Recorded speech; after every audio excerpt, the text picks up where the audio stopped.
try to stay forever, but I do want to give you a thought. And what the Lord gave me, I'm going to give to you. And it's for me first, which always Pastor Olson talked. We're dealing with this in, we're dealing with the book of Leviticus in Bible study, and we're learning the reverence of the pulpit, the reverence of the sanctuary, the reverence of the temple. And a lot of times it starts there. If you don't believe in it or have faith in it, sometimes, it don't do you no good to know nothing about it. If you don't believe it, if you don't believe the car going to start, why do you go out there and get in it? You believe it, and so you trust in it, you have faith in it. If you don't believe in this, if you don't believe in this, don't waste your time. Because there's going to be thousands of people I can hang out with in heaven. And if I miss you, I'm going to say, oh well. Because there's thousands of people that love the Lord and are going to be up there. If you don't believe in this, I tell you, just stop wasting your time. But if you're here and you are here, I want to encourage us that are here to know that this is not no joke. This is not a joke, that God is real. If you go to Deuteronomy, and I'm going to be kind of quick, but Deuteronomy, and hey, I'm going to the Old Testament real quick. Deuteronomy, the 30th chapter. When you go to the Old Testament, you teach it. Yes, sir. Yes, sir. You teach it because this is where the laws came from. This is where the law came from in the Old Testament. The joy and the jumping and the praising and worshiping came in the New Testament. When Jesus came and delivered you from the rules, some of them. He didn't deliver from the rules, but he laxed some of them. And he started interceding for you. But back then, in the Old Testament, it was all about you and your relationship. And you had eye for an eye and a tooth for a tooth. You stole, you got your hand cut off. You looked at the wrong person, got your eyes put out. But Jesus came to say, all right, we'll just give him some forgiveness. So we got kind of laxed. But because Jesus loved us, he went to Calvary for us. Is that all right? Amen. How you doing? All right. Good. Wonderful. Deuteronomy real quick. Deuteronomy, the 30th chapter, verses 15 through 19. And I'm going to read it. I'm going to read 15 through 19. And it says this, that, see, I have set before you this day life and good, and death and evil. In that I command thee this day to love the Lord thy God. Now this once again is Moses talking to, this is the book of Moses. God's talking to Moses, Moses wrote the book, all right?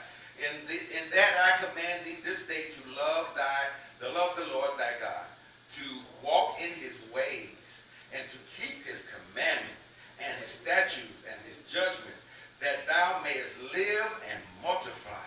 And the Lord thy God shall bless thee in the land whether thou goest to possess it. But if thine heart turn away, so that thou wilt not hear, but shall be drawn away, that means you got something else important to do, something else takes up your time on Sundays, you don't pray like praising the Lord. If you turn away and worship other gods and serve them, he said, God says, then I denounce unto you this day that ye shall surely perish, and that ye shall not prolong your days upon this land, whither thou passest over Jordan to go to possess it. Last thing, 19. I call heaven and earth to record this day against you that I have set before you life and death, blessings and cursing.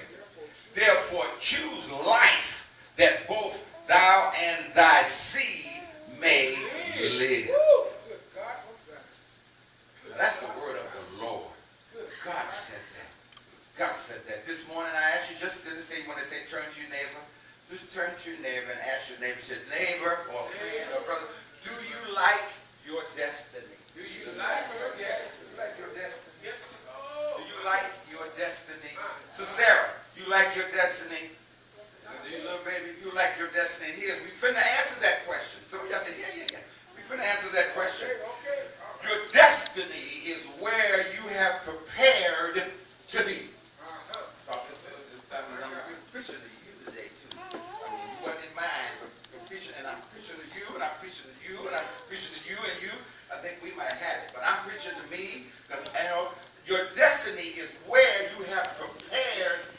goal or experience. The word destiny means something to which a person is destined, a predetermined course of events. Destiny, you've heard me use the word, as in they believed it was their destiny to be together. You know, predetermined. You know, you think it happened somewhere else. It was already fixed for you. Other related words to destiny is, well, the word chance or happenstance. Sometimes you want to use the word luck.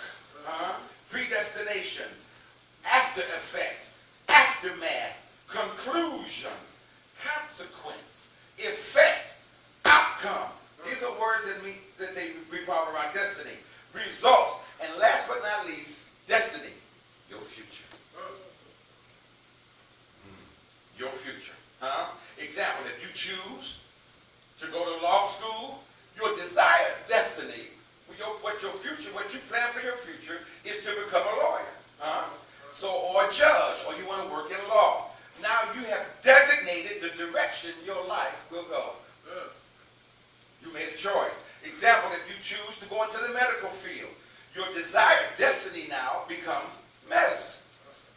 Therefore, you prepare for medical school, which starts at an early age. You know how it is, you were growing up, I don't know if they did it now, but when we were growing up, they'd ask you, what you want to be when you grow up, baby? And we holler out doctor, astronaut, fireman, fire chief, Indian, whatever. We would holler out what we would want it to be. We had in our mind our destiny, our future, where we wanted to go. Preparing for in other words, preparing for your destiny has become now your goal, your intention, the thing you plan to achieve, your objective. In other words, the prize. The prize you've got your eye on. You have determined, I'm going to be I want to be another P. Diddy. I don't know that or whatever. 50 Cent. Somebody. What's the other man named in church? One of the church boys. Yes, sir. Kirk Franklin. Okay. I want to be Kirk Franklin. I want to be strict. I want to make music. I want to sing and dance. I want to be Bishop Jakes. You know, you have decided there's some place you want to be. But now sometimes your destiny is influenced by circumstances. Your destiny, where you decide you want to go, and where you go, sometimes is determined by circumstances. Example, what you have, what you don't have, how much money you got, how much money you don't have, space, for instance, if you got enough room to do what you're trying to do, time-wise, the opportunity. Are you old enough? Are you young enough? Are you too young? Are you too old? Circumstances sometimes determine the destiny.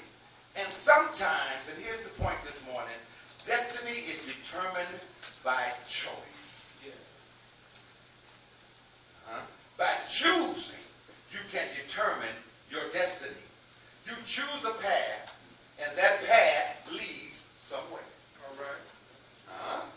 All right, I'm going there. You can't blame your mother. You can't blame your father. You can't blame the community. In other words, you can't blame the hood I'm from. You have a choice. You can choose. Some goals in life, though, take perseverance. Some of them take struggle. Some of them take dedication. Some take long hours, sleepless nights. You can choose to do nothing. You can sleep all day, play video games all night. Come on. You can skip classes if you're in school. You can watch TV till the flag come on and the song sings. And they don't do that no more because TV is on 24/7. You can watch TV all night long. But the choice is yours. Now, how bad do you want what you've decided you want to do? How bad do you want what you have decided where you want to be? Not just in our spiritual lives, but we have to choose to seek God first. Yes. And his righteousness, and the word promised that all these things shall be added unto us. Yes. In the text, God asks us to choose life. Now, we already know God knows everything. They say he knows your hair on your head, to the crown of your head, soles your feet. He's already told you to choose life because he knows what that's good for.